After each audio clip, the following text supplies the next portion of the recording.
चलो भाई बच्चों, आ जाओ जल्दी से लाइव।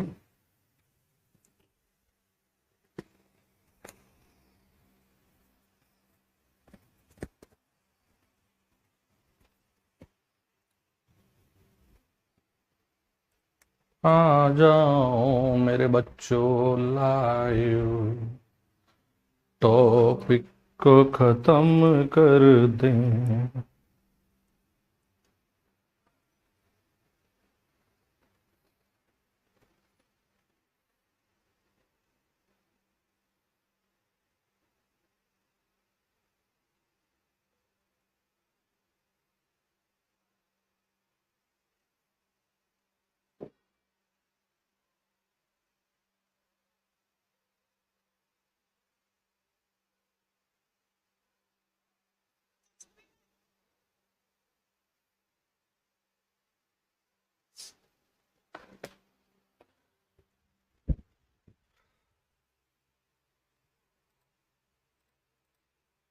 चलिए जी, स्टार्ट करते हैं फटाफट से।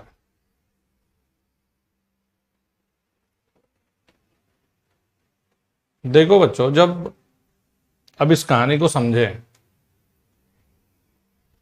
जब हम मोटर लगा रहे हैं तो मोटर को लगाना है, सुन लीजिए, मोटर को लगाना है फेज कंट्रोल्ड रेक्टिफायर के आउटपुट साइड पर। देखो इसको, देखो वही लगा दिया मोटर। देखो ये मोटर के लिए टर्मिनल वोल्टेज इनपुट का काम करेगी। सर ये क्यों दिखा रखा आपने LARA? भैया यहां करंट का मान स्थिर बना रहे, इसलिए ये दिखा रखा तुमने। ये लगा दे, देखो α1 फायरिंग एंगल। समझिए जरा, जैसे ऐसे नहीं मजा आएगा, ऐसे समझाता हूं। यहां देखो, यहां ये EB है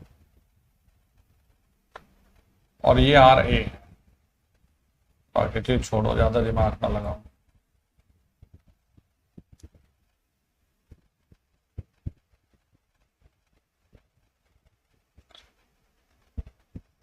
ये इनपुट था, मोटर के लिए इनपुट होना था ये। अच्छा जी, बिल्कुल सही बात है। तो यहां टर्मिनल वोल्टेज VT थी। अच्छा जी, अब भैया हमने यहां फेज कंट्रोल रेक्टिफायर लगा दिया। क्या लगा दिया? Phase controlled rectifier. अब फेज कंट्रोल रेक्टिफायर ये तो है इसका इनपुट, ये तो दिखा दिया इसका इनपुट, और यहां हमें मिल गया इसका आउटपुट। तो इसका जो आउटपुट है, इसका जो आउटपुट है ये मोटर के लिए इनपुट का काम कर गया या कर रहा है। अच्छा ये बात है। इसके लिए फायरिंग एंगल अल्फा ले लिया। फायरिंग एंगल अल्फा, तो VT क्या होगा? VT बराबर में, भाई अभी हाफ और फुल क्या यूज कर रहे हैं इसके अकॉर्डिंग देखना पड़ेगा। तो VT किसके प्रोपोर्शनल में आएगा? cos α1 के प्रोपोर्शनल। अच्छा, तो जैसे जैसे तुम α1 को बदलोगे VT बदलेगा, और VT बदलेगा तो स्पीड बदल जाएगी, क्योंकि तो आपने ही तो लिखी हुई यार, N directly proportional VT minus IA RA upon में फाई। अब गुरुजी फाई का क्या करें? देखो एक काम करो, सेपरेटली एक्साइटेड दिखा दिया तुम्हें समझाने के लिए। अच्छा जी, ये तुम्हारी फील्ड वाइंडिंग थी और इसका यहां भी क्या लगा दिया? फेज कंट्रोल्ड रेक्टिफायर जी, फेज कंट्रोल्ड रेक्टिफायर। इधर AC होगा और इधर फायरिंग एंगल अल्फा 2 होगा। तो भैया इसका भी जो आउटपुट होगा इधर वाले का भी, ये किस पर इनपुट जोड़ दो, बोलो जी, फील्ड सर्किट पर जोड़ दो। किस पर, फील्ड सर्किट पर जोड़ दो। ये लो,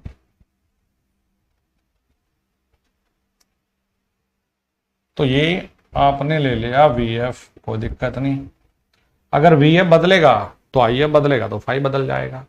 तो यही चीज को आपने इसमें दिखा दिया कि भैया एक तो रेक्टिफायर, तुम्हें फेज कंट्रोल रेक्टिफायर इस तरफ लगाना है तो VT बदल दो, और एक फेज कंट्रोल रेक्टिफायर यहां लगा दो फील्ड वाइंडिंग की साइड पर तो VF को बदल दो। अच्छा, फाई किसके अकॉर्डिंग बदलेगा, IF कहां से बदलेगा, VF से बदलेगा। फील्ड व आर्मेचर दोनों साइड पर DC सप्लाई कन्वर्टर के द्वारा ही दी जाएगी, यानी फेज कंट्रोल्ड रेक्टिफायर के द्वारा ही दी जाएगी। आर्मेचर में इंडक्टेंस क्यों लगाया, आर्मेचर में इंडक्टेंस हम करंट को स्थिर बनाए रखने के लिए करते हैं, क्योंकि इंडक्टेंस अपने आप में करंट में बदलाव का विरोध करता हुआ दिखता है। कन्वर्टर का आउटपुट आर्मेचर व फील्ड परिपथ के लिए इनपुट होता है, तो इस वाले कन्वर्टर का आउटपुट यहां मोटर के लिए टर्मिनल इनपुट का काम कर गया, ये वाले का आउटपुट फील्ड वोल्टेज इनपुट का काम कर गया। तो single phase DC motor drive को जरा आप एक एक केस को समझने की कोशिश करते हैं। चलो बच्चों देखो, अब ये भूल जाओ ये क्यों लगाया, ये केवल करंट को कांस्टेंट बनाने के लिए लगाया, कैलकुलेशन में ना लेते हम इसे। तो सबसे पहले देखना है कि भाई single phase half wave converter drive कैसे काम करेगी। हाफ वेव पढ़ा दिया तुम्हें, हाफ वेव देखो अभी पढ़ा के आया हूं मैं, इसीलिए पहले ये चीज करवाई। ये हाफ वेव में आउटपुट वोल्टेज ये मिलेगी Vm/2π1 प्लस cos अल्फा, इसीलिए बच्चों मैं सिंगल फेज सेमी कन्वर्टर भी पढ़ा के आया Vm/π1 प्लस cos अल्फा।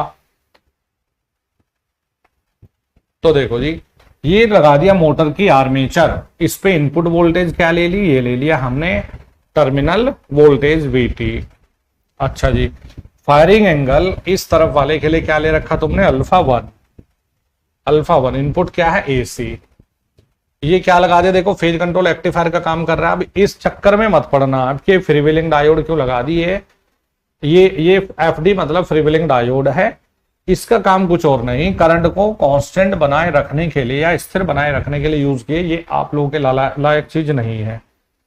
तो इधर क्या दे दिया हमने, half wave phase control rectifier. अच्छा जी, अब जरा यहां आ जाओ, अब इस तरफ हमने क्या लगा रखा, सेमी कन्वर्टर। तो एक साइड में आर्मेचर साइड पर हाफ है, ठीक है, इस तरफ क्या है, सेमी कन्वर्टर। फील्ड की साइड पर किससे देते हैं, सेमी कन्वर्टर से।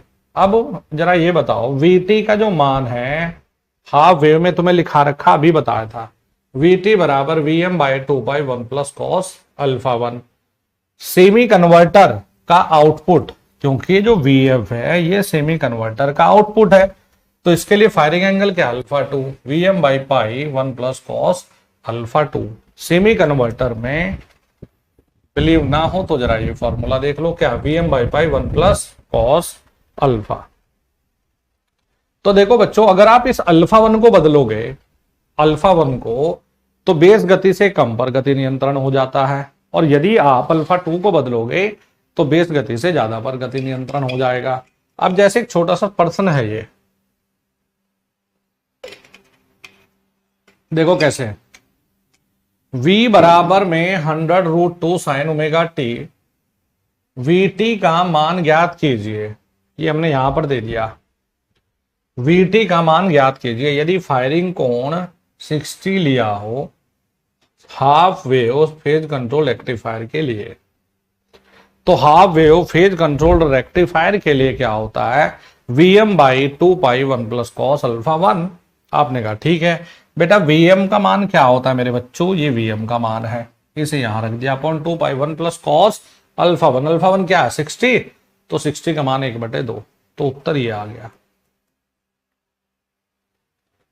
अब 60 के बजाय 30 रखो, अरे भाई अगर तुम सोचकर देखो मेरे भाई, तुम पहले जीरो रखो तो जीरो पर वीटी का मान अलग आएगा, तो यहां आर्मेचर पे अलग वोल्टेज। फिर तुम 30 रखो तो मान कुछ अलग आएगा। फिर तुम यहां 60 रखो, 45 रखो, 90 रखो। तो मेरे बालकों और बालिकाओं, जैसे जैसे यहां फायरिंग एंगल बदलेगा वैसे वैसे वीटी का मान बदलता चला जाएगा और उसी हिसाब से गति नियंत्रण होती रहेगी। आपकी रिक्वायरमेंट क्या है? तो देखो एक बेहतरीन चीज मिल गई, बेस गति से कम और बेस गति से ज्यादा दोनों पर गति नियंत्रण संभव हो पाएगा। फॉर्मूला क्या है देखो, वीटी बराबर में अगर आपको हाफ वेव दिया है तो हाफ वेव तो ये बना रखा है, ये क्या है? सेमी कन्वर्टर है। अब नेक्स्ट चलो जी, नेक्स्ट है single phase semi converter drive. तो इसका तात्पर्य ये होता है, इसका तात्पर्य ये है कि भाई इस तरफ भी आर्मेचर की साइड में भी सेमी कन्वर्टर है और फील्ड की साइड में भी ये सेमी कन्वर्टर है। अगर भूल गए हो तो बता दो, देखो एक थायरिस्टर एक डायोड, एक थायरिस्टर एक डायोड, दो डायोड है दो थायरिस्टर है, हो गया काम। ठीक है जी। तो अगर वीटी का फॉर्मूला लिखोगे तो सेमी कन्वर्टर के लिए क्या था? VM by pi 1 plus cos alpha 1, क्योंकि फायरिंग एंगल अल्फा 1 है। और यहां पर है VM by pi 1 plus cos alpha 2, क्योंकि इस तरह फायरिंग एंगल अल्फा 2 है। तो अगर सेमी कन्वर्टर की बात होगी तो बालकों और बालिकाओं ये सूत्र लगा देंगे। लेकिन फिर देखिए, अगर मैं अल्फा 1 के वैल्यू को बदलता रहूंगा, समझ लो इस चीज को, अगर मैं अल्फा 1 के वैल्यू को बदलता रहूंगा तो देखो वीटी का मान बदलता रहेगा।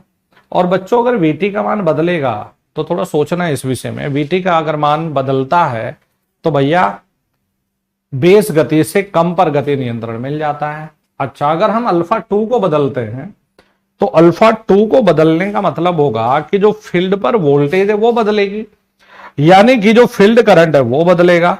और फील्ड करंट अगर बदलेगा तो भैया फील्ड फ्लक्स बदल जाएगा। और फील्ड फ्लक्स कंट्रोल मेथड में बेस गति से ज्यादा पर गति नियंत्रण होती हुई दिखेगी। तो एक साइड से हमें बेस गति से कम पर गति नियंत्रण मिल जाती है और दूसरी साइड से हमें बेस गति से ज्यादा पर गति नियंत्रण मिल जाता है। इससे अच्छा क्या था भाई? वो तो बढ़िया ही बढ़िया था। ऐसे काम करता है देखो ये। तो अगर हाफ वेव लिखेगा तो हाफ वेव वाला फॉर्मूला। अच्छा जी। और इनमें भी अगर इंपॉर्टेंट की मैं बात करूंगा तो बेटा ये ज्यादा जरूरी होता है, फील्ड साइड वाला बहुत कम पूछा जाता है। सेमी कन्वर्टर ये पहले लिखा ही चुका मैं आपको। अब आ जाओ जरा single phase full converter. Single phase full converter जी।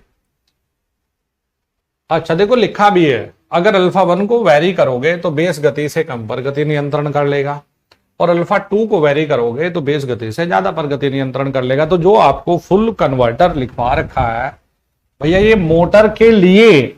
अब मोटर के लिए जो इनपुट है ये किसका आउटपुट है? इस कन्वर्टर का आउटपुट है। वही तुम्हें शुरुआत में बताया था, क्लोज्ड लूप। अच्छा एक बात बताओ तो जरा, एक बात तो बताओ कि इधर भी फुल कन्वर्टर, इधर भी फॉर्मूला क्या है? 2Vm by pi cos alpha 1 VF 2Vm by pi cos alpha 2। तो ये वाली साइड से बेस गति से कम पर गति नियंत्रण हो जाएगा और ये वाली साइड से बेस गति से ज्यादा पर गति नियंत्रण हो जाएगा। चलो बच्चों, एक हमारे पास में एक और कन्वर्टर होता है भाई,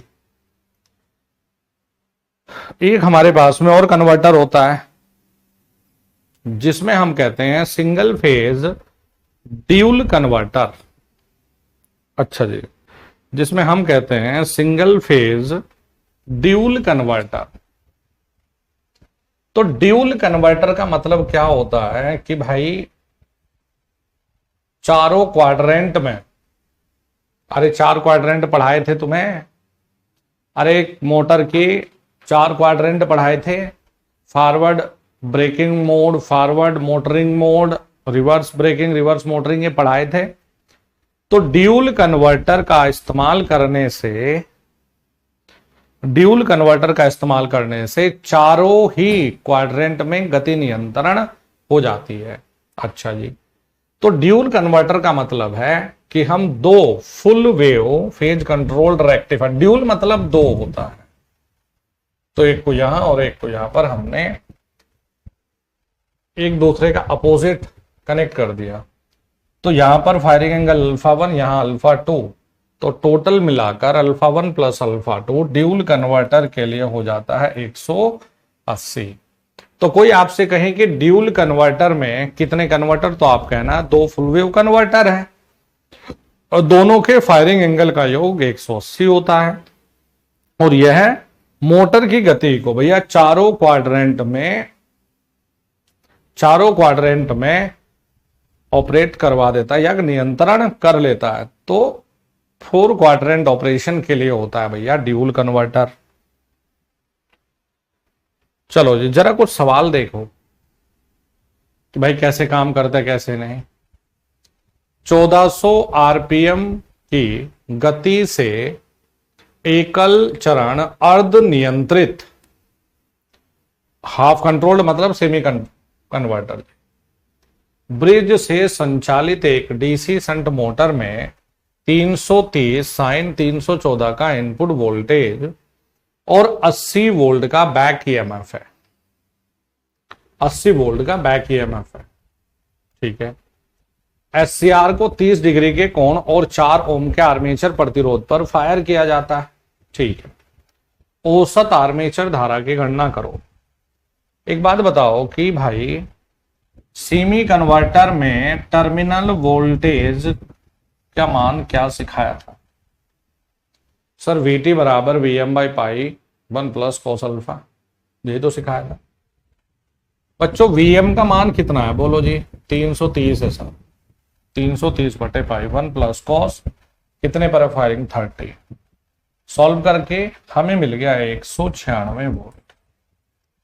RA दिया है, बिल्कुल दिया है। टर्मिनल पे वोल्टेज दे दी, ये आ गया ना, निकाल ली। बैक ईएमएफ 80 वोल्ट दे दिया, तो IA का जो मान होता है V माइनस EB बटे RA होता है, बिल्कुल होता है सर।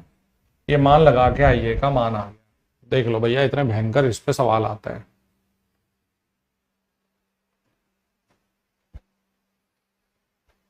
देखो जी,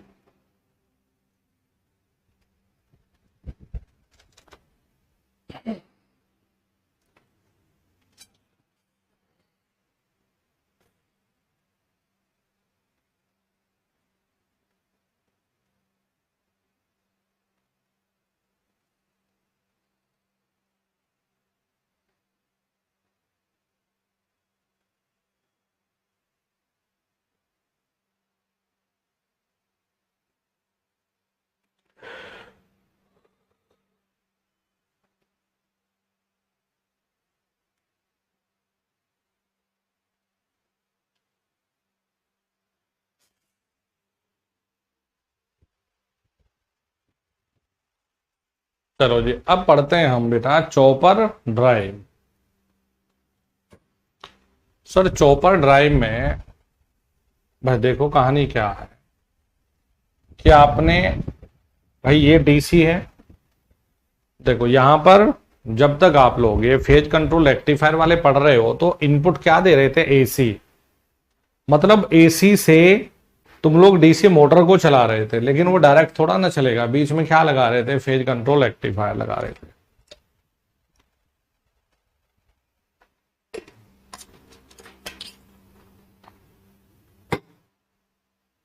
अब आपने कहा कि सर अगर डायरेक्ट चॉपर से ही चलाएं तो क्या होगा?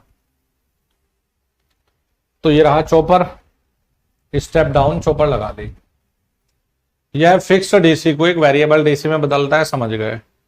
Alpha T on by T on plus T मैंने पढ़ा दिया, VT बराबर में अल्फा VS आता है, ये हमने सीख लिया था। और स्टेप अप में VS बाई 1 माइनस अल्फा।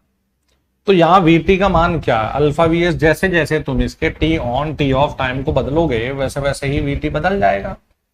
एक स्टेप डाउन चॉपर पर इनपुट वोल्टेज 100 वोल्ट दिया जाता है, तो 0.7 ड्यूटी साइकिल के लिए आउटपुट वोल्टेज क्या होगा? तो आपने कहा वीटी बराबर अल्फा वी एस, इसका मतलब 0.7 इंटू 100 70 वोल्ट होगा। क्या होता है 70 वोल्ट। और स्टेप अप अगर यूज करते तो स्टेप अप चॉपर के लिए formula V S upon 1 minus alpha लग जाता और कुछ नहीं होना था। स्टेप अप चॉपर में एक ये लिख सकते हो, इसका उपयोग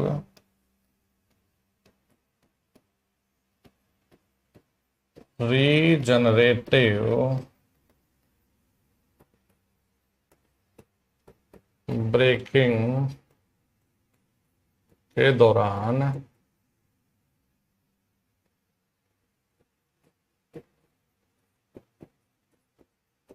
किया जाता है। इसका जो उपयोग करोगे वो रीजनरेटिव ब्रेकिंग के दौरान करोगे। तो प्यारे बच्चों, ये स्टैटिक ड्राइव की चीजें अगर आपने कर ली तो आपका कुछ ऐसे बचेगा नहीं। कुछ चीजें एसी ड्राइव के साथ में आएंगी, जैसे टाइप ऑफ बेल्ट वेल्ट जितनी भी आती है वो एसी ड्राइव के साथ में। तो ये आपका लगभग 15 क्लास मैंने ली है। ये तो खैर छोटी क्लास हो पाई है क्योंकि मसाला तो खत्म हो गया इस पूरे चैप्टर का। इसमें बेटा क्या क्या चीजें हमने करी है इन 15 क्लास में बता दूं। डीसी वाइंडिंग की, उसके साथ में हमने जनरेटर को पूरा पढ़ लिया, हमने मोटर पूरा पढ़ लिया, हमने डीसी ड्राइव पूरी पढ़ ली, चाहे वो स्टैटिक थी चाहे वो डायनामिक थी। थोड़ा सा आपका जो एससीआर वाला चीजें थी, एससीआर वाली चीजें वो भी हमने यहाँ कंप्लीट कर ली। अब बढ़िया तरीके से बेटा इनको रिवाइज करके एक बार तसल्ली से एकदम बिना किसी हड़बड़ाहट के इनको रिवाइज करना। ट्रांसफॉर्मर भी हमने खत्म कर लिया था भाई, है जी, जिसमें वाइंडिंग वगैरह की सारी चीजें थी। अब स्टार्ट करेंगे जी इंडक्शन मोटर। एसी ड्राइव में बहुत सारी चीजें छोटे छोटे जितने भी मोटर सोटर होती है ना, ये सारी कवर होती है हमारी एसी ड्राइव में।